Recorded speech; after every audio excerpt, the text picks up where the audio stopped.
This presentation is part of the Pharmacodynamics module, and it will address the question, what are dose-response curves?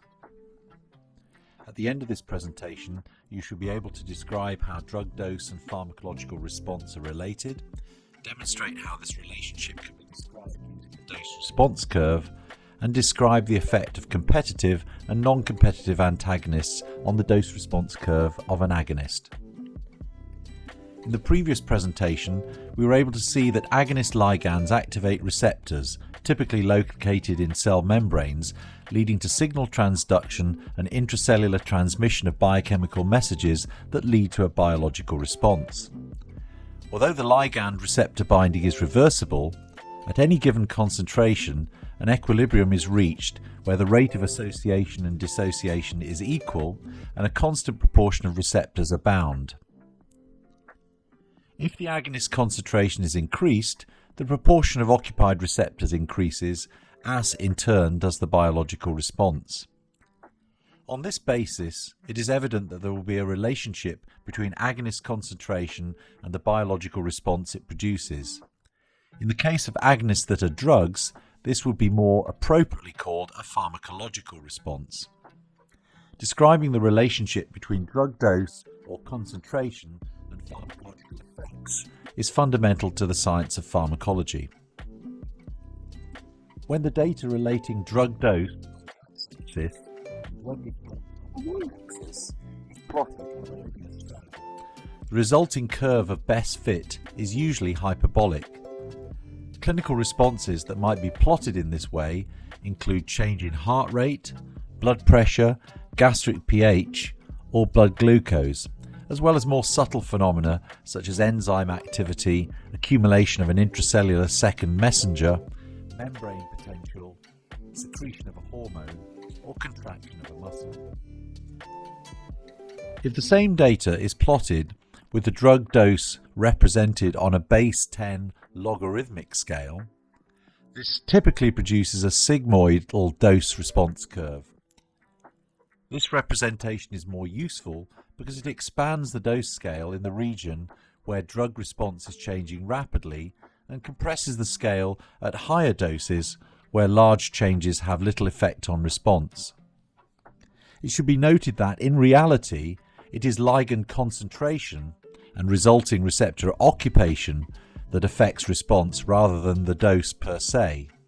When using the term the dose-response curve, it is often assumed that the drug dose and subsequent ligand concentration are directly associated.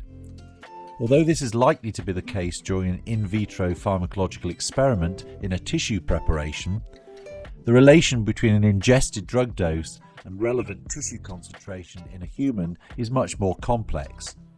The study of how drug dose is related to drug concentration in man is known as pharmacokinetics. It is evident from the log dose-response curve that progressive increases in drug dose produce increasing drug effects, which is the logical assumption for an understanding of receptor-ligand interactions. However, two other points follow from the shape of this relationship. First, most of the change in response occurs over a relatively narrow part of the overall range of concentration, often referred to as the effective dose range. Second, increases in drug dose or concentration beyond this range produce little extra response. The important clinical implication of this relationship is that simply increasing drug dose may not result in any further beneficial effect for patients and may increase the likelihood of adverse effects. The maximum response on the curve is referred to as the Emax, and the dose or concentration producing half this value is the ED50 or EC50, which is the dose or concentration required to produce 50% of the maximum response. The effective dose range can be considered as spanning the straight line segment of the dose-response curve corresponding to 20 to 80% of Emax. Beyond this point, the sharp change of slope means that any further increase in drug concentration requires a substantial dose increment. This increases the risk of a dose-dependent adverse effect, which can ultimately limit the useful dose range for the drug. At this point, it should be remembered that the adverse pharmacological effects of drug treatment are related to dose in the same way as the beneficial effects. For a drug to be successful, its adverse drug effect response curve needs to be well to the right of that for the beneficial effects. That allows a window of dosage, sometimes called the therapeutic window, for prescribers to be able to treat patients while producing minimal adverse effects. This window may correspond to the effective dose range, as in this example, or extend to much higher doses. In clinical practice, the term maximum tolerated dose is used to indicate the highest dose of a drug that can be administered without the development of dose-related adverse effects. The ratio between the doses causing adverse effects and those required to produce the beneficial effects is known as the therapeutic index. Most ligands, including drugs, bind to receptors reversibly and eventually dissociate from the target receptor when the ligand concentration is reduced. This means that there can be competitive interaction with other ligands such as antagonists and partial agonists. The addition of a competitive antagonist will lead to a shift in the agonist dose-response curve to the right. In the presence of the antagonist, higher agonist concentrations are now required to achieve a given percentage receptor occupancy and therefore response. The ED50 for the agonist dose-response curve is now in effect higher. Dose-response curves for the agonist at this receptor, constructed in the presence of increasing doses of competitive antagonists, are progressively shifted to the right as the antagonist dose is higher. Nevertheless, you can observe that the effect of a reversible competitive antagonist can always be overcome by giving the agonist a sufficiently high concentration. In other words, it is surmountable. In all cases, even if the dose response shifts to the right, full agonist responses can still be achieved if the agonist is present in sufficiently high concentration. Many clinically useful drugs are competitive antagonists for endogenous agonists such as neurotransmitters and autocoids. Atenolol competes with noradrenaline at beta-1 adrenergic receptors in the heart. It reduces the energy expenditure of heart muscle during cardiac contraction and thereby reduces painful episodes of angina pectoris. Atropine competes with acetylcholine at muscarinic receptors in numerous locations, including the heart conduction system, secretory glands such as the salivary glands, and smooth muscle in the gastrointestinal tract. Atropine and similar drugs are indicated to speed up the heart rate in emergencies, dry unwanted secretions in palliative care, and relieve abdominal discomfort caused by spasms of the gastrointestinal tract.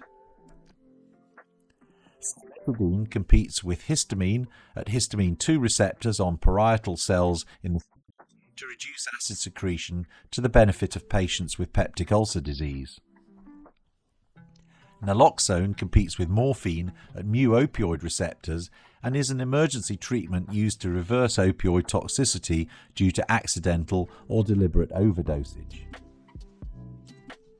Curori-like neuromuscular relaxants compete with acetylcholine at skeletal muscle nicotinic receptors to relax muscles during anesthesia to facilitate surgery. Some antagonists are able to antagonize the effect of an agonist, but do so in ways other than direct competition for receptor binding with the agonist, for example, by affecting the secondary messenger system. These are known as non-competitive antagonists. When non-competitive antagonists are present at a given concentration, they not only shift the agonist dose-response curve to the right, but also decrease Emax. Because they don't compete at the receptor but inhibit the response to receptor activation, even if all the receptors are occupied at very high agonist concentration, non-competitive antagonists will make it impossible to achieve the maximum response. Irreversible antagonists can be considered as a particular form of non-competitive antagonist. They are characterized by antagonism that persists even after the antagonist has been removed. So although they bind the same receptor site as the agonist, once bound, they are no longer competing with the agonist and have blocked access to the receptor completely. The cyclooxygenase inhibitor aspirin and proton pump inhibitor omeprazole are common drugs that are irreversible inhibitors of important functional enzymes. The pharmacological effects of irreversible antagonists disappear only when new receptors or enzymes are synthesized. This explains why aspirin is effective even when taken intermittently as prophylaxis against cardiovascular events. Partial agonists activate receptors but are unable to achieve the same biological effect as the full agonist. Even if all of the receptors are occupied, their molecular fit is not sufficiently good to produce maximal signal transduction and intracellular transmission after receptor activation. As a consequence, their dose-response curve shows a reduced Emax compared to a full agonist, even though the effective dose range may be similar. When a partial agonist is introduced in the presence of full agonist, the biological response depends on the concentration of the full agonist and availability of unoccupied receptors. When the receptors are not fully occupied by the full agonist, the partial agonist will be bound without displacing the full agonist, leading to an increased biological response. When the available receptors are completely occupied by full agonist, the presence of a partial agonist competing for those receptor sites leads to a decreased biological response. Partial agonists have some advantages as therapeutic agents. Although they are unable to achieve the same maximum effect as the full agonist, they are less likely to produce receptor-mediated adverse effects at the top of their dose-response curve. For example, the partial opioid receptor agonist does not cause burden when it is used as an analgesic. That brings me to a brief review of the key points of this presentation. The relationship between drug dose or concentration and biological response is called the dose-response curve. The dose-response curve is normally plotted on a logarithmic dose scale and appears as a sigmoidal curve shape. The maximum response is known as Emax, and the dose that produces 50% of the maximal response is called the ED50. Competitive antagonists cause the dose-response curve to be displaced to the right. Partial agonists produce a similar dose-response curve to full agonists, but with a lower Emax. You can find further reading and resources to support your learning at the locations above. I hope you found this presentation helpful and look forward to you joining me again for more clinical pharmacology at this site shortly.